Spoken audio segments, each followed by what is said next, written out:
الرحمن نحمد و نصلی علی رسول الکریم اما بعد فاعوذ باللہ من الشیطان الرجیم بسم اللہ الرحمن الرحیم۔ ناظرین کرام، درس تراویح کے ساتھ حاضر خدمت ہیں اور آج انشاءاللہ العزیز چوتھے سپارے کے بارے میں مختصر سے جو مضامین ہے اس حوالے سے بات کریں گے۔ چوتھا سپارہ جو کہ شروع ہو رہا ہے اللہ تبارک و تعالی کی راہ میں خرچ کیے ہوئے مال کے بارے میں۔ ویسے تو اللہ تبارک و تعالیٰ کے راہ میں خرچ کیے گئے ہر مال کا اس کے مطابق اجر عطا کیا جاتا ہے، لیکن نیکی کے اندر کمال درجہ حاصل کرنے کے لیے انسان اگر اپنی پسندیدہ اور محبوب چیز کو اس کی راہ میں خرچ کرتا ہے تو وہ نیکی میں اعلیٰ درجہ حاصل کرتا ہے۔ جب آیت مقدسہ لن تنالوا البر حتی تنفقوا مما تحبون نازل ہوئی تو حضرت ابو طلحہ رضی اللہ تعالی عنہ حضور کی بارگاہ میں حاضر ہوئے اور عرض کیا کہ یا رسول اللہ، کیا اس طرح کی آیت نازل ہوئی ہے؟ فرمایا کہ بالکل۔ عرض کیا کہ اللہ کے نبی، ایک باغ ہے میرا جس کو میں نے بڑی پیار سے اس کو خدمت کی ہے، اس کی دیکھ بھال کی ہے، میں اس سے بہت محبت کرتا ہوں اور بہت پسندیدہ باغ ہے میرا۔ عرض کرتے ہیں کہ یا رسول اللہ، آپ گواہ ہو جائیں کہ میں نے وہ باغ اللہ کی راہ کے اندر خرچ کر دیا، صدقہ کر رہا ہوں میں۔ حضور علیہ السلام نے فرمایا کہ ابو طلحہ، اپنے رشتہ داروں میں دیکھو، مستحق ہوں تو ان کے اندر تقسیم کر دو اس کو۔ تو ناظرین کرام، نیکی میں کمال درجہ حاصل کرنا، انسان کی پسندیدہ چیز جو اس کو پسند ہو وہ اللہ کی راہ میں خرچ کرے گا تو اسے اعلیٰ درجہ حاصل ہوگا۔ اسی طریقے سے پھر اگلی آیت کے اندر رسول اللہ صلی اللہ علیہ وآلہ وسلم کا اونٹ کے گوشت کو تناول فرمانا اور اونٹنی کے دودھ کو نوش فرمانا۔ رسول اللہ جب یہ اونٹ کا گوشت کھاتے تھے اور اونٹنی کا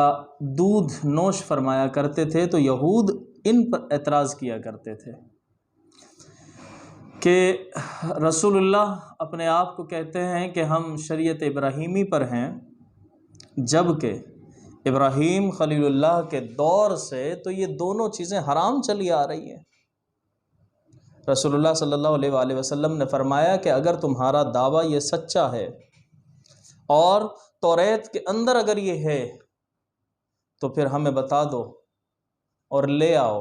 دکھاؤ ہمیں حکم، ورنہ یہ افطرا ہے جو کہ تم اللہ تبارک و تعالی پر باندھ رہے ہو، اور تمہارا افطرا اللہ پر باندھنا مناسب نہیں ہے۔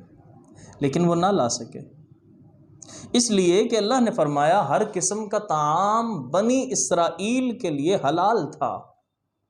سوائے اس کے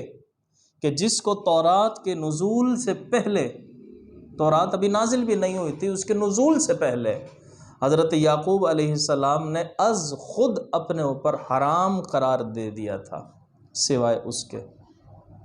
اس کے بعد پھر اللہ تبارک و تعالی نے آیت نمبر 95 تا 97 میں ہر صاحب استطاعت پر حج کو فرض قرار دیا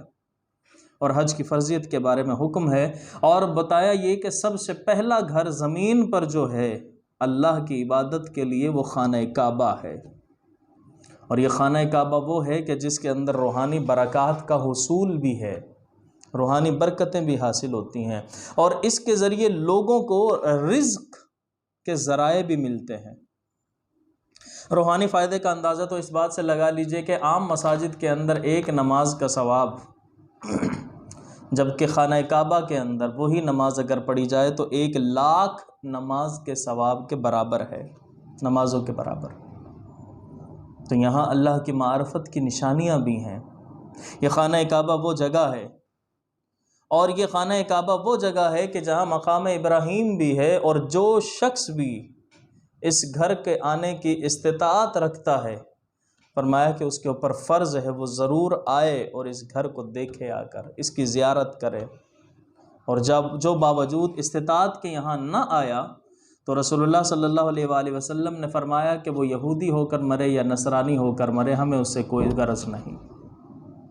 اس کے بعد پھر اللہ تبارک و تعالیٰ نے بتایا کہ قیامت کا دن ہولناکیوں کا دن ہے، اور وہ دن ایسا دن ہے کہ جس دن اہل ایمان کے چہرے روشن ہوں گے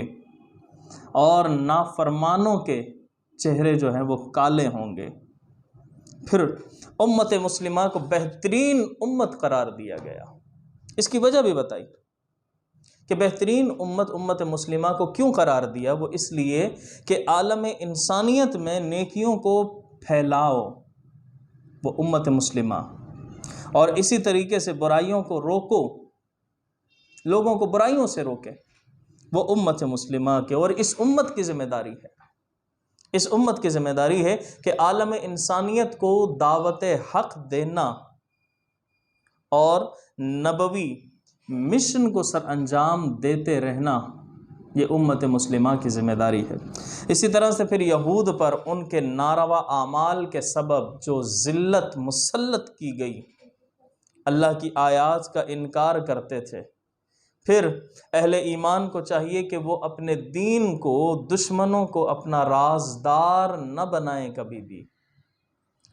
جو ان کے دین کے دشمن ہیں، کفار ہیں، منافقین ہیں یا اور دوسرے جو بھی ہیں،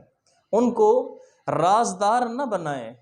اہل ایمان کو خاص تنبیہ کی گئی ہے، اس لیے کہ وہ مسلمانوں کو برباد کرنے میں کوئی کسر نہیں چھوڑیں گے۔ پھر اس کے بعد اللہ تبارک و تعالیٰ نے چوتھے سپارے کے اندر غزوہ بدر کی طرف اشارہ بھی کیا ہے۔ اور غزوہ بدر وہ کہ جب منافقین کا دل ساتھ چھوڑ رہا تھا، اور وہ ایسے تھے کہ جب ساتھ چھوڑ گئے اور مسلمانوں کو لگا کہ یہ بہت تھوڑے رہ گئے ہیں، اور مسلمانوں کی دو جماعتوں کی ہمت پسپا ہو رہی تھی، پست ہو رہی تھی، تو اللہ تبارک و تعالیٰ نے انہیں بچا لیا۔ اور پھر اللہ تبارک و تعالیٰ نے 3000 فرشتوں کو نازل فرمایا اور ان سے مدد فرمائی، اور پھر اللہ تبارک و تعالیٰ نے ان کو فتح عطا فرما دی۔ اس کے بعد اگلی آیات کے اندر اللہ تبارک و تعالیٰ نے سود کی مذمت بیان فرمائی کہ سود ایسا ہے کہ جسے خالق کائنات نے حرام قرار دے دیا، اور حرام طریقے سے ہر وہ مال کے جو دگنا چگنا کیا جائے، بڑھایا جائے، وہ بھی حرام قرار دے دیا۔ پھر یہ بتایا گیا کہ جنت کے حقدار جو ہیں وہ اہل تقوی ہیں، اور ان کا یہ شعار ہے کہ خوشحالی ہو یا پھر تنگ دستی ہو، کوئی سا بھی وقت ان کے اوپر ہو، وہ ہر حال میں اللہ تبارک و تعالیٰ کی راہ کے اندر خرچ کیا کرتے ہیں، اور اس رب کائنات کا ذکر کر رہے ہوتے ہیں، شکر کر رہے ہوتے ہیں۔ اور وہ لوگ ہیں کہ جو غصے پر قابو پا لیتے ہیں اور لوگوں کو معاف بھی کیا کرتے ہیں۔ لوگوں کو معافی کرنا یہ بھی اہل تقوی کا شعار ہے۔ پھر آگے اللہ نے فرمایا کہ گناہگاروں کو خوشخبری دو کہ اگر گناہ کا کام ہو بھی جائے تو پلٹ آؤ، توبہ کر لو اس رب کی بارگاہ کے اندر، اس رب سے معافی مانگ لو، خالق کائنات معاف کر دینے والا ہے۔ پھر غزوہ احد میں افرادی قوت اور اسباب کی کمی کے سبب دل چھوڑنے والوں کو تسلی دی کہ ثابت قدم رہو، آخرکار تم ہی کامیاب ہوگے، تم ہی سرفراز ہوگے۔ پھر اس کے بعد اللہ تعالیٰ نے یہ بھی بتایا کہ منافقین مسلمانوں کو بد دل کرنے کے لیے طرح طرح کی باتیں کرتے ہیں کہ اللہ کی راہ میں موت تو اخروی انعامات کا سبب ہے، کہ اللہ کی راہ کے اندر اگر جان چلی بھی گئے، چونکہ دنیا سے زندہ کوئی بھی نہیں گیا، اور وہاں کے جو انعامات ملنے کا سبب ہے وہ موت ہی ہے۔ اللہ تبارک و تعالیٰ نے پھر آگے اللہ نے اپنے رسول کی بعثت کو احسان قرار دیا، انعام قرار دیا، نعمت قرار دی، اور فرائض نبوت کو بیان فرمایا۔ پھر آیت نمبر 180 کے اندر اللہ تبارک و تعالیٰ نے ان بخیل مالداروں کو کہ جو اللہ تبارک و تعالیٰ کا دیا ہوا مال اس کی راہ میں خرچ نہیں کرتے، بلکہ خرچ کرنے سے روکتے ہیں اپنے ہاتھوں کو، وعید سنائی گئی ہے کہ اگر میں اللہ تبارک و تعالیٰ کی راہ میں وہ خرچ نہیں کریں گے تو یہ مال دنیا میں تو اچھا ہے ان کے لیے، لیکن آخرت میں یہی مال ان کے لیے عذاب کا باعث بن جائے گا، اور قیامت کے دن ان کے گلے کے اندر اسی مال کا توق بنا کر پہنا دیا جائے گا۔ پھر اس کے بعد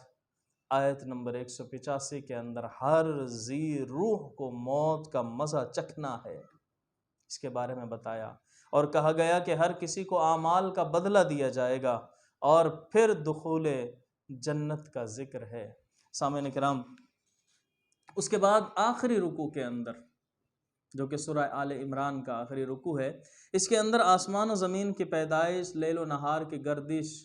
ان تمام چیزوں کے بارے میں بیان فرمایا گیا کہ یہ عقل مندوں کے لیے نشانیاں ہیں،